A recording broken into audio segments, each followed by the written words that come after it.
নিজের বাবার পরিচয় জানার পরে রূপা তো কোনো মতেই আর চোখের অপারেশন করাবে না, তেমনটাই সে ঠিক করলো। কারণ তার বাবা তার একবার হাত ছেড়ে দিয়েছে, বাবা তাকে বাঁচায়নি। তাহলে বাবা যে এবারেও একই কাজ করবে না তার কি মানে? সে বাবার কাছে যেতে একটাই প্রশ্ন করে, বাবা, আমার মা কোথায়? কালক্রমে তখনই দীপাও সে নার্সিংহোমে আসে। দীপার সাথে রূপার দেখা হয়।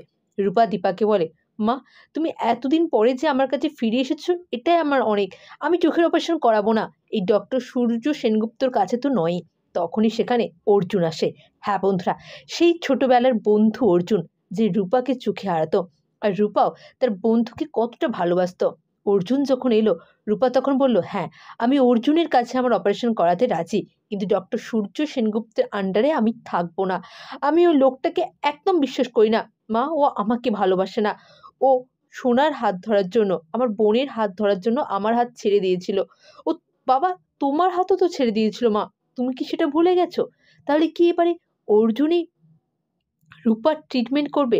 রূপার নিজের বাবাকে কি এত বছর পরেও ক্ষমা করতে পারলো না? এখনো রাগ অভিমান পুষে রেখেছে, ঠিক সোনা যেভাবে নিজের মায়ের ওপর পুষে রেখেছে। কিন্তু রূপা ইনসেনসিটিভ না। রূপা যে কথাটা বলছে তার তো যথেষ্ট কারণ আছে।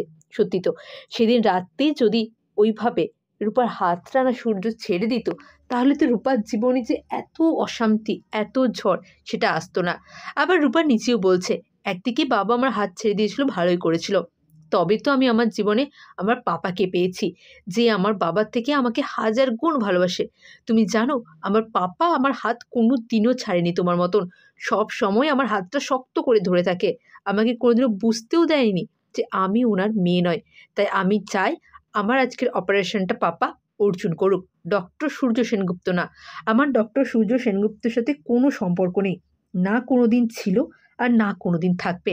হ্যাঁ বন্ধুরা, অনুরাগের ছোঁয়ার আগামী পর্বগুলিতে যদি এমনটা হয় তাহলে কেমন হবে কমেন্ট করে জানান। চ্যানেলে নতুন হলে প্লিজ প্লিজ চ্যানেলটা সাবস্ক্রাইব করে দিন। রূপা নিজের মাকে তো ফিরে পেল, কিন্তু নিজের বাবা, নিজের বোনকে কি কোনোদিনও সে ক্ষমা করতে পারবে? কোনো দিনও তাদেরকে মেনে নিয়ে এক ছাদের তলায় তাদের সাথে থাকতে পারবে? আপনাদের কি মনে হয় অবশ্যই কমেন্ট করে জানান। অনেক ধন্যবাদ সকলকে ভিডিওটি দেখার জন্য। অনেক নমস্কার জানাই। ভালো থাকুন, সুস্থ থাকুন।